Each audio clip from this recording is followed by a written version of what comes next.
சூட்டும் பூவுக்காக நெடுங்கூந்தலாடுது.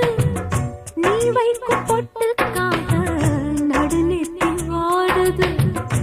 ஆத்தாடி ஒன்னத்தானே உயிர் நாடி தேடுது. காவேரி எங்கே போகும் கடல் வந்து கூடுது.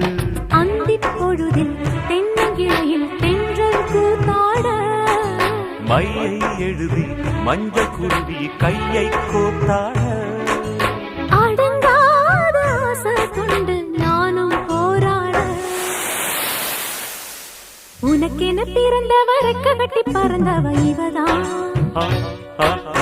என விட உனக்கு இங்கு மனசுக்கு பிடிச்சவ எவதான்.